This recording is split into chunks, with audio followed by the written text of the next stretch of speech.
또 이르시되 나는 내 조상의 하나님이니 아브라함의 하나님, 이삭의 하나님, 야곱의 하나님이니라.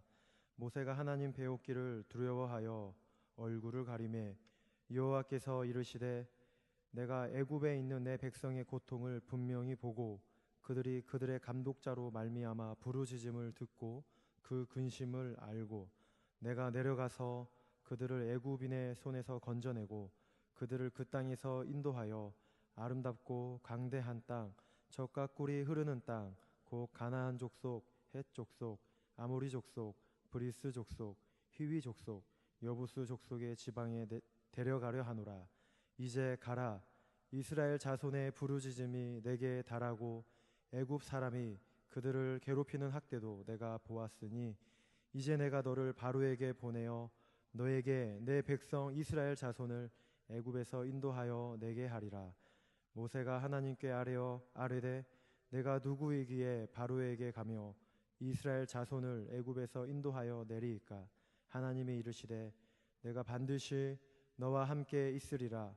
내가 그 백성을 애굽에서 인도하여 낸 후에 너희가 이 산에서 하나님을 섬기리니 이것이 내가 너를 보낸 증거니라. 우리가 성령 충만하고 뜨겁고 또 주님 안에서나 사회적으로 어떤 목표를 세우고 뜻과 계획을 세우고 그것이 잘 이루어질 때에는 하나님께서 나를 사랑하시고 선한 일꾼으로 세우셔서 써주시니 참 감사하다. 그러면서 이렇게 자긍심을 가지고 삽니다. 그런데 믿음이 약화되고 성령 충만치 못하고 성령의 임재 가운데 살지 못하게 되거나 또 하는 일들이 잘 안 되고 침체에 빠지게 되면 과연 내가 하나님의 선한 일꾼인가? 하나님의 사람인가? 과연 나 같은 사람이 하나님의 그 위대한 성역의 선상에 있는 사람인가라고 의심하거나 회의를 갖게 되는 때가 많이 있습니다. 그 대표적인 인물이 여기 모세입니다. 모세가 전과 다름없이 양을 끌고 호렙산에 갔을 때 한쪽에서는 불이 타오르고 하나님의 음성이 들립니다. 그때 하나님께서 모세를 향하여 말하기를 신을 벗으라 하시고 이제 가라. 9절에 그럽니다. 지금 내가 가서 너의 백성을 구원해라. 젖과 꿀이 흐르는 땅, 약속의 땅으로 데려가라고 명령을 합니다. 그러니까 모세가 대뜸 하는 말이 여기 11절에 내가 누구이기에 그들에게 갑니까? 나는 아닙니다 라고 말을 합니다.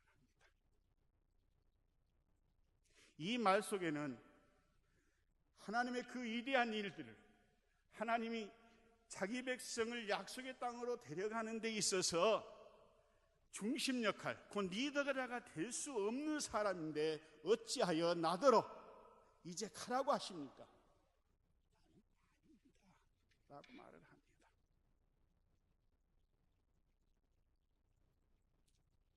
모세가 그러면 여기서 내가 누구이기에 그들에게 가느냐고 했을 때 그 안에는 어떤 부정적인 생각과 믿음이 있었을까요? 왜 또 나는 갈 수 없다고 하나님 앞에 항변을 했었을까요? 실제로 자기의 불행한 과거를 생각해 보니까 과거에 자기의 실수했던 삶에 돌아보니까 자기는 리더로서 자격이 없다는 겁니다. 잘 아시는 것처럼 볼륨을 좀 줄여주십시오. 시골뜨기라 목소리가 큽니다.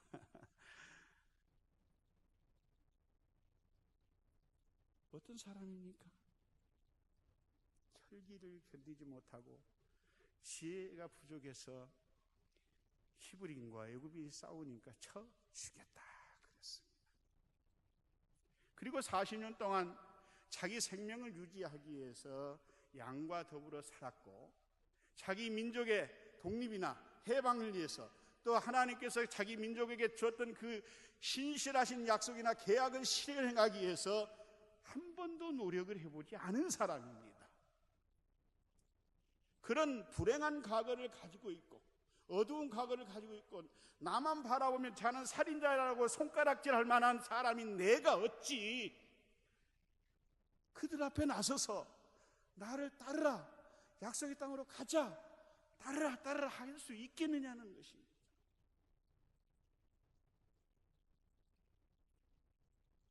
그런데 우리 주님은 그에게 소명을 하기 전에 무슨 이야기를 먼저 합니까? 신을 벗으라. 시간이 짧으니까 긴 이야기는 않겠지만 이 말씀은 우리 하나님께서 모세의 과거에 지은 죄, 얼룩진 삶을 신을 벗는 행위는 곧 회개하는 것입니다. 너 다 덮어주겠다, 용서해주겠다, 없이 해주겠다, 기억도 안 해주겠으니 가라는 말씀입니다. 그렇습니다. 우리 사랑하는 성도들이 하나님이 어떤 콜링을 했을 때 내가 여기 있나이다 나를 보내소서 하기보다는 자기의 걸어온 자국들, 과거에 안타까웠던 모습, 실패했던 것, 실수했던 것, 죄를 지었던 것 때문에 나는 주님 앞에 쓰임받을 그릇이 아니라고 부정하는 때가 참 많이 있습니다. 그런데 우리 하나님은 그러한 우리를 향하여 하신 말이 이제 이전 것은 지나갔으니 보라 새 것이 되었다 했고 너희는 그리스도 피 안에서 새롭게 된 자라고 말씀하시며 내가 과거에 어떤 죄도 기억지 아니하느니 이제 일어나라, 나서라, 따르라고 명령하고 있습니다. 이 가운데 과거에 본의 아니게 사업에 실패해서 경제적인 피해를 끼친 분들도 있을 것이고 또 도박도 했을 것이고 또 그보다 더 나쁜 행위도 했을 것이고 또 거짓된 삶도 살았을 것이고 남들한테 지탄받는 삶을 산 분이 계실 줄로 압니다. 그러나 그러한 우리의 어두운 과거가 우리가 하나님의 사람으로 쓰임받는데 전혀 제한이 없다는 것입니다. 부작격의 이유가 아니라는 것입니다. 왜? 사람은 손가락질하고 조롱하고 뒤에서 비웃었다 할지라도 우리의 허물을 사해 주시는 우리 주님이 의롭다 하시고 깨끗하게 하시고 내가 너와 함께 하겠다고 하시면서 쓰시면 우리는 하나님의 선한 일꾼으로 살아갈 수 있는 것입니다. 우리 하나님은 우리의 과거와 현재와 미래의 죄 용서해 줄 뿐만 아니라 우리의 삶 속에 있었던 어떤 모든 것들을 다 덮어주신 것입니다. 그래서 그분은 시편 35편의 2절에 보니까 그의 노염은 잠깐이요 그의 은퇴는 장구하다 그랬습니다. 하나님이 깨끗하다고 했으면 그걸로 우리는 충분한 것입니다. 그의 어두운 과거 때문에 발목 잡혀서 하나님의 일에 망설이는 분이 절대 없으시기 바랍니다. 두 번째로 모세는 여기 4장에 보니까 나는 말을 못한다 그랬습니다. 언변이 좋지 못하다는 거예요. 그러니까 하나님께서 11절에 뭐라고 하냐면 누가 사람의 입을 재느냐 누가 벙어리나 기먹으냐 눈막으냐 소경이 된다 여호와가 아니뇨 이제 가라 내가 내 입과 함께 있어서 할 말을 가르치라 그랬어요. 모세가 말을 못한 이유는 두 가지로 분석을 합니다. 그가 왕궁에서 오래 살았고 광야에서 오래 살았기 때문에 히브리어에 능통하지 못했다는 이야기가 되고 또 야인 생활을 많이 했기 때문에 지도자로서 그의 민족을 설득시키고 또 이해시킬 만한 운변술이 없다는 이야기로 우리는 해석을 합니다. 모세는 리더자는 말을 잘해야 하고 설득력이 있어야 된다고 생각했던 것입니다. 그러나 하나님의 생각과 우리의 생각은 다릅니다. 입을 지으신 이가 입술에 말을 주셔서 그의 백성을 데려가겠다고 하는데 모세는 망설였던 것이고 노라고 했던 것입니다. 성경에 보면 말을 못 해가지고 스트레스 받은 사람이 있는데 대표적인 사람이 바울입니다. 얼마나 스트레스를 많이 받았든지 아볼로와 자기를 비교하면서 내가 말에는 졸하나 그랬어요. 아볼로는 우리가 아는 것처럼 유명한 변증학자였습니다. 그런데 아볼로의 그 능란한 운전술에 반해서 그를 추종하는 일이 많았고 바울이 어눌하고 말을 못하는 것 때문에 아마 스트레스를 많이 받았던 것 같습니다. 우리 가운데도 그런 분들 많이 있잖아요. 받은 은혜 많고 하나님에 대한 지식이 많고 하나님과 깊은 교통 가운데 사는 사람이라 할지라도 내가 받은 은혜를 다 말하지 못하고 내가 가진 하나님의 지식에 대해서 잘 해설하지 못하는 분들이 있어요. 그런데 우리 주님 우리에게 말씀하십니다. 너희가 제자들을 보내면서 너희가 갈 때에 할 말을 준비하지 말라. 내가 너희에게 말을 주리라 그랬어요. 또 우리 주님께서는 말씀하십니다. 하나님의 나라는 말에 있지 않고 능력에 있느니라 그랬습니다.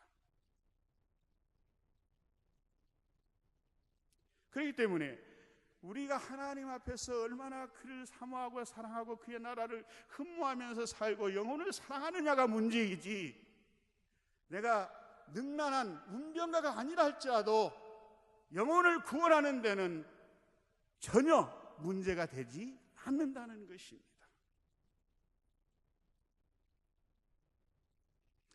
우리가 성경을 읽어보면 또 베드로를 말을 못했다는 사람으로 해요. 그의 설교를 들은 사람들이 성령에 감동되어서 설교하는 것을 들고 뭐라고 합니까? 저가 갈릴리 사람이 아니냐라고 해요. 어부이기 때문에 저렇게 유창하게 말을 잘못할 텐데 이제 성령의 주장함을 받아서 말을 잘하니까 그 얘기를 해요. 그 이야기는 무슨 얘기입니까? 베드로는 성령에 취하기 전에는, 감동되기 전에는 말을 잘 못했다는 사람이에요. 그런데 그의 설교를 듣고 하루에 3,000명, 5,000명씩 회개하고 돌아온 줄로 믿습니다. 스데반의 설교는 들어보면 정말 유창하고 조직적이고 합리적이에요. 대단한 설교가지요. 근데 무슨 하나님의 뜻 안에서 되어지지만 그의 설교를 듣고 사람들이 살기가 등등했다 그랬습니다. 설교를 폄하하는 건 아닙니다. 그래서 하나님 나라 일은, 또 영혼을 구원하는 일은 나의 지식의 말이나 학력이나 능력이 있지 않고 얼마나 주님을 사랑하느냐에 달린 줄로 믿습니다. 세 번째로 내가 누구에게 가냐, 이 말은 나이가 많다는 거예요. 잘 아는 것처럼 모세가 지금 부름받고 있는 나이가 80입니다. 120세까지 살았으니까 인생의 3분의 1을 보낸 황혼기에 접어든 사람입니다. 그에게 나타나서 힘도 빠지고 비전도 없고 그저 양과 오래서 사는 그에게 가라는 것입니다. 우리 여기 앉아 계시는 성도분들, 어머니 아버님들 연세가 많으신데 절대 낙심하지 마시기 바랍니다. 성경에서 나이가 많아서 인생의 황금기를 보낸 사람이 있는데 누구냐면 여호수아 14장 6절 이후에 보면 갈렙이 등장합니다. 그가 85세다. 그러니까 모세를 만날 때가 40여 년인데 45년이 지난 85세가 되었어도 내가 젊은이와 같이 강건하니 그랬습니다. 하나님은 물론 젊고 샤프하고 많은 정보를 지식을 가진 사람도 존중하고 사랑했지만 삶의 경륜을 가진 모세가 자기 민족을 가나안 땅 입구까지 데려가는 데는 최적임자였기 때문에 그를 선택한 줄로 믿습니다. 이 연세 많으신 우리 어머님 아버님들, 지금이 인생의 황금기인 줄로 믿으시기 바랍니다. 주님 앞에 구원의 도구로 쓰임 받을 날의 시작인 줄로 믿으시기 바랍니다. 그 네 번째는 왜 나 같은 사람 안 됐을까요? 지팡이만 있고 입은 것은 짐승의 가죽밖에 없습니다. 그리고 처가 살이하는 사람입니다. 그런데 하나님께서 음성만 들려주시 자기 앞에 12영이 되는 천사를 보여주거나 또 무기를 갖다 갖고 어디 금보다리 갖다 놓고 그래 장년이 60만이고 어린아이와 여자까지 합치면 250에서 300만 원 되는 사람을 데리고 하려면 이것이 필요하니까 이걸 사용하라 말하지 않고 가라는 겁니다. 그런데 하나님의 일을 함에 있어서 군사력이나 또 물질이나 기타 능력 있는 동역자는 필수적인 것입니다. 근데 자기 눈앞에는 아무도 없고 자기 혼자만 있고 하나님의 음성만 들리는데 가라니 지금 자기가 처한 환경과 조건과 구비된 것 가지고는 감당할 수가 없었던 거예요. 그러니까 나 같은 사람 안 된다. 지팡이를 던지라고 하니까 모세는 아마 기대해서 야 이거 이제 황금방망이 만들어내려나? 집으니까 뱀이 됐어요. 여기다 집어넣으니까 야 이거 요술방망이 만드는 손이 될까 했는데 당시 가장 이스라엘 사람들이 싫어하는 문득이 바라기였어요. 집었다 꺼내니까 깨끗해졌는데 아무것도 없는 거예요. 근데 우리 하나님께서는 여기 3장 22절에 보면 모세가 자기 백성을 인도하는 데 필요한 모든 은금을 준비해 놓으셨다는 사실입니다. 21절과 22절에 보면 여인마다 그 이웃사람과 및 자기 집에 우가는 모든 자에게 은폐물과 금폐물과 의복을 구하여 너희 자녀를 꾸미라. 너희가 애굽 사람의 물품을 취하리라 그랬어요. 마지막 열재앙이 내려지는 그때 애굽에 너희들이 애굽 사람들에게 바쳤던 금은폐물 다 일찍 가다가 광야길로 가라는 겁니다. 근데 재밌는 것은 우리 하나님께서 장막을 지으라고 하는데 장막을 지을 때 아침부터 저녁까지 뭐 했어요? 넘쳐났어요. 사람은 눈에 보이지 않고 손에 잡히지 않으면 나는 나의 제한된 능력으로 어떤 일을 행할 수 없다고 말하는데 우리 하나님은 우리보다 먼저 가셨고 왕벌을 보내셨고 우리가 필요한 모든 것들을 준비해 두셨다는 사실입니다. 그러면서 하나님이 자기 자신을 소개하는데 뭐라고 소개합니까? 조상의 하나님이라고 합니다. 아브라함의 하나님이라고 해요. 아브라함은 가다 실수도 합니다. 자기 아내도 아니라고 하고 또 애국으로 내려가고 여러 실수를 많이 합니다. 그럼에도 불구하고 우리 하나님께서는 아브라함의 편이 되사 그에게 이제 그의 백성들이 그할 약속의 땅에 살게 하십니다. 가는 곳마다 함께 해주시고 그의 수가 번성하게 하셔서 민족의 조상이 되게 하십니다. 이삭은 어떤 사람입니까? 열심히 농사지어서 샘파면 다 이웃 사람들이 블레셋 사람들이 뺏어갑니다. 그래도 바보처럼 능력 없는 사람처럼 또 옮겨가서 파고 그래요.